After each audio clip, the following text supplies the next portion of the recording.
We're in the quarterfinals for the Supreme Strife event, which means we need to place our Oryx in the places that are going to earn us the most gems, baby. Because if you get this right, oh my god, is there a payoff at the other end of this rainbow. So in this video, sponsored by the makers of the game, we're going to do a couple things. First of all, I'm going to go in and explain how the payoffs actually work when you pick the right team, because it's not as straightforward as you would think.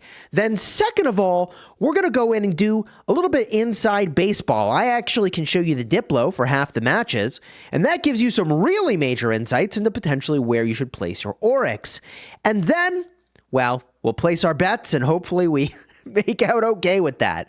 All right? So let's get rolling here, and let's start by talking about how the betting works. Because unlike in Ark of Osiris, where there's just like one team that wins and one team that loses, you can make allies in this game mode. 4 pacts are going to advance. And just because people are allies doesn't even mean that someone in the group of allies is necessarily going to advance. To advance to the next round, you must have a top 4 score, 50% or better score. But, hey, we helped one of our allies last go-round that without that aid wasn't going to make it to the next round. I mean, that's what good allies do. I'm not trying to pat myself on the back. But, like, they were in danger for sure of not making it. So you need to pick one of the teams that is going to advance. But what happens when you actually pick that team? Like, what split of these coins do you get? This is where things get really spicy. So during the prep phase of each round, you place your bets. You can put multiple bets down in a single round, but you can only bet on one pact per match. And once you've placed a bet, you can increase your wager but not withdraw it. Now, here's where things get spicy. At the end of each match, governors who bet on one of the winning pacts will get back their original bet. In addition, the total amount of Supreme Oryx bet on the losing pacts is divided evenly and assigned to each of the winning pacts. Based on the relative size of their original bet, the governors who bet on one of the winning pacts will receive a share of the pact's Supreme Oryx.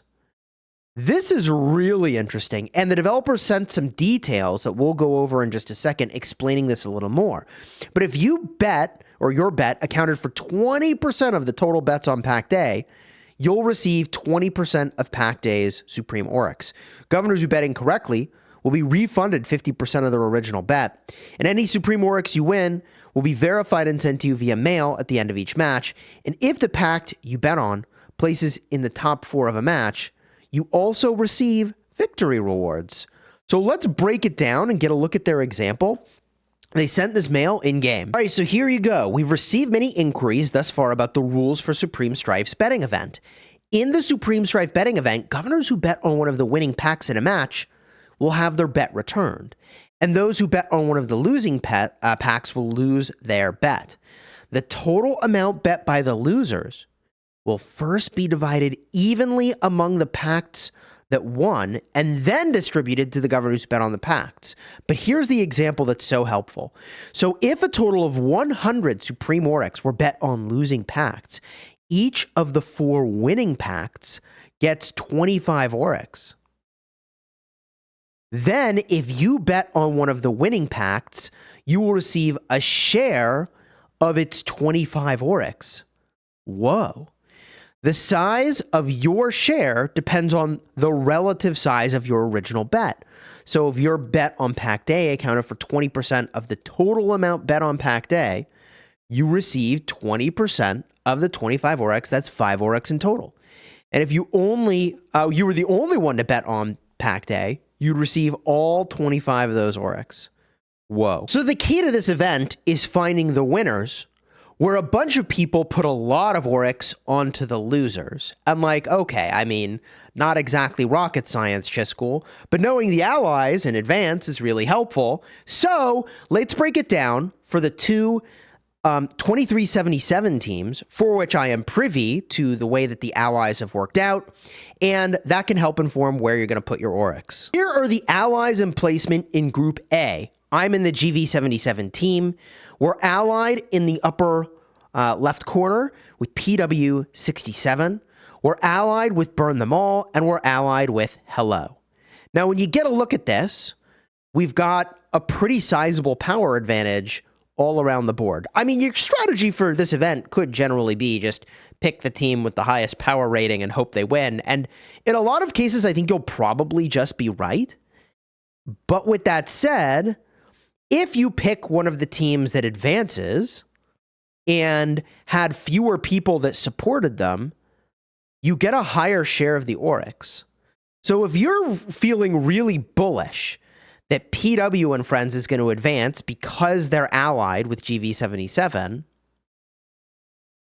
then you would want to put a bunch of Oryx on them, right? I think I'm understanding this correctly, because the Oryx would get split among the 4 teams, and then the winnings would get split among the people who bet on each team based on the percent of total bet they represent. So, like, picking PW67 could be a really good bet here. Picking Hello could be a good bet here. Even Burn Them All is very likely to advance, even though they're on the complete opposite side of GV77. But because they're allied, right, like, chances are pretty decent. Plus, their power's above average. So that's something that you could consider. You get a look at Group D, and here's the allies. I think it's pretty likely, unsurprising that I'm saying this, that the GT group here would advance. You've got 10 billion power, 8 billion power, 7 billion power, and 7.2, almost 7.3, versus 8 billion, 7 billion, 7.4, and 7. So if power is an indicator, and it likely is, plus we know my boy Cortex runs this kingdom now, yeah, I mean, I think it's pretty likely the GT group is going to advance. So if you want a smaller amount of Oryx that are pretty guaranteed, you could pick GT. If you wanted a higher amount of Oryx with more risk, you'd pick ASMR, you'd pick Vita, you'd pick Ducky Souls, okay? And the thing is that what makes this map interesting is these corners in particular. It feels to me, given the path to points is holding these structures, that who you think wins each corner is kind of a big deal. So it's entirely possible that my homies in AO77 win their corner. We don't necessarily win overall, but they hold on to that corner long enough that they advance. Might happen, might not happen. Who knows? It depends on how even the rest of the board is and how committed everybody is, which is a big deal. People leaving the event early massively influences the outcome by a long shot, man, by like such a long shot. So I think Ducky Souls or Vita or ASMR could be a pretty cool place to bet that would give you extra Oryx. But let's see what players are doing in game and see where their Oryx are, because my opinion here isn't as important as where the Oryx went. You can see a whole bunch of people bet on GV, but GV gets 25% of the Oryx if 100 are bet, right? Because the Oryx are all split across all the winners, assuming GV wins. But you're splitting that share then with 437,000 million Oryx worth of bets by percentage. That's not a great bet. I mean, it's actually a great bet if what you want to do is be very likely to get almost no Oryx, but something more than nothing. If you want to be a gambler, you bet PW67.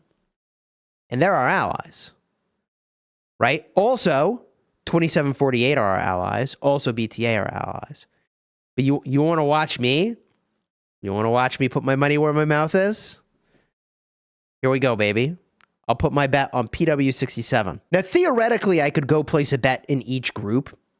So maybe I want to go back and do that later. I don't know. Do I put half my Oryx now or a quarter? Let's do a quarter of my Oryx now. We'll look at the other groups and talk about where I might put Oryx, but I don't know the Diplo yet for those groups, so I'm going to be a little more cautious. But there we go.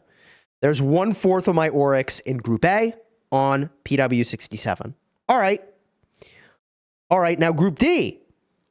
I mentioned GT feels like pretty big overdog here. They're very likely to advance. Okay, but remember who they're allied with. All right, and are those allies going to advance? Let's talk about who that is. DS has a pretty moderate amount of Oryx on there. Okay. Yeah, I mean, it's a moderate amount of Oryx. They're also allied with Vita and ASMR. So if you think that ASMR or Vita are likely to advance based on their position, those guys would be good to bet on. Between the two of them, there's more Oryx to be had betting on Vita, for sure. But who's Vita's one-on-one matchup again? Let's go remind ourselves of that. This one is tricky because Vita is right next to CLK. CLK's got a billion power advantage. There's a lot that can happen that could throw this off, man. What is the safer bet here? Gosh, I mean, I don't want to say to bet against my own kingdom. But if Ducky Soul's power advantage represents true advantage, see, that's risky. You bet against AO77, that's risky. Ooh, this one's tricky. This one's much more tricky. I feel like the safest bet might be ASMR. The safest bet that pays off the most is ASMR. Let's go place some coins over there and hope that GT protects their allies. Guess we'll find out. Now, from an Oryx standpoint, there's far more to be earned betting on Vita. By a not small amount. Ooh, I can't bet on two, though, can I? Oh, man, I feel like what I'm going to do is on one account I bet on Vita, and the other account I bet on ASMR, and we just hope for the best. I'm going to do ASMR. That's what I said I would do. I'm going to place the bet. We're going to lock it in, and we'll just see how it goes, all right? Now, there's two more groups. Each one you could go place a bunch of Oryx on and see how it goes. 489, I think, is a group that's very likely to advance, obviously. Very, very strong. We're up against them in KVK for what it's worth. 606, also really likely to advance. Okay. Powerful group. And also one team. Wow, look at that. Now, this bracket has a lot more excitement in it if any one of these underdogs advances. You just need to figure out which one of these guys is allied with the big dogs. What does the allying look like? I don't know what it looks like, so it's hard for me to advise. And then we go over here, and what do we got? Also, a really good diversity of where the bets are. I feel like actually Group C and Group B have the most potential for earning Oryx if you can sniff out who is going to be protecting whom and who really is going to look out for their allies once they form those pacts. Really interesting stuff, all right? You enjoyed the vid? Throw a like on here, subscribe to the channel. I think there's a lot of intrigue into the Supreme Strife betting, and I know that on the official Rise of Kingdoms channel, there's going to be a bunch of casting of these games, so you can watch it all unfold, which is really exciting. And consider subscribing to the channel if you haven't already, because probably later in the week, I'll talk about Group B and Group C allies if I can get that information. And if you have that information, maybe send it to me on Discord. I am going to have to verify the authenticity of it, though. Maybe we'll even make a channel for Supreme Strife betting in my Discord server, and that could be pretty hype. You let me know in the comments if that's what you want, and I'll oblige it, all right?